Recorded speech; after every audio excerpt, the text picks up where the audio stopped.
Ask any longtime Torrance resident the best place to get farm-fresh produce and flowers. They'll tell you to get in line at the roadside stand at Tom T. Ishisbashi Farm on Crenshaw Boulevard. Well, I've been in Torrance since 1953, and I always come here because once you come here, you're spoiled because nothing tastes the same in the markets. So that's why they've lasted so long, I think. People just keep coming back. It's a great stand, and the people are very nice here, too. But ask Tom T. Ishisbashi the secret of his success, and he'll modestly tell you it's no secret at all. I don't know if I'm famous, but, I'm just different, I guess, because there's no other farmers left. Ishisbashi farms 50 acres of land next to Torrance Airport, a large parcel indeed for a city as condensely developed as Torrance, but nothing compared to the 260 acres his family used to farm before development began to encroach upon them. I used to farm all the way to Lomita Boulevard before Sky Park went through. Back in the early 1920s, farmland went as far as the eye could see in Torrance. Farmers grew and raised a diverse range of commodities, including asparagus, sugar beets, flowers, dairy cows, pigs, and turkeys. Ishisbashi was introduced to farming by his parents. He is part of one of the first Japanese families to farm on the Palos Verdes Peninsula. I really did like farming when I was growing up, but staying with my parents and learning, and finally I became a farmer. I don't know if I'm a good farmer, but I'm trying. Before the Second World War, Ishisbashi recalls quite a few Japanese farming families in the South Bay. When the war started, they had to quickly relocate to internment camps. The Ishibashis went to Poston, Arizona, and then to Utah to work on a farm. It was an event at the age of 12 he was too young to fully understand. When you're a kid, you don't think about till here's a bunch of kids, and we had a good time probably, and the parents really were having a rough time.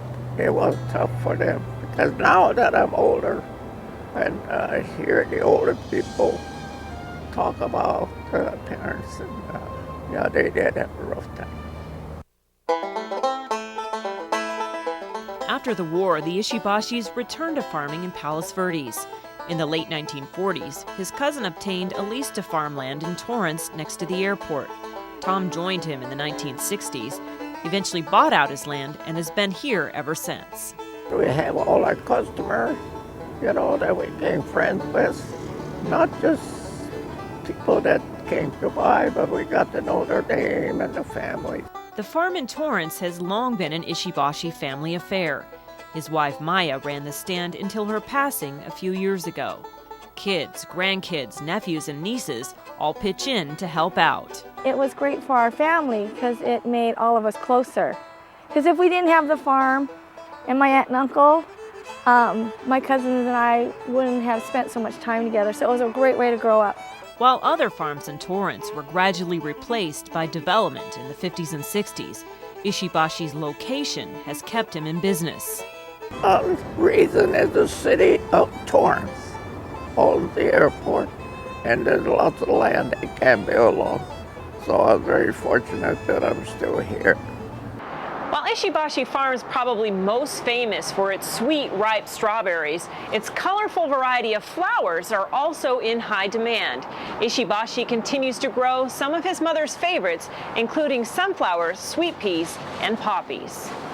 Ishisbashi likes to stick with the basics. He has no interest in jumping on the organic bandwagon or keeping up with the latest model equipment.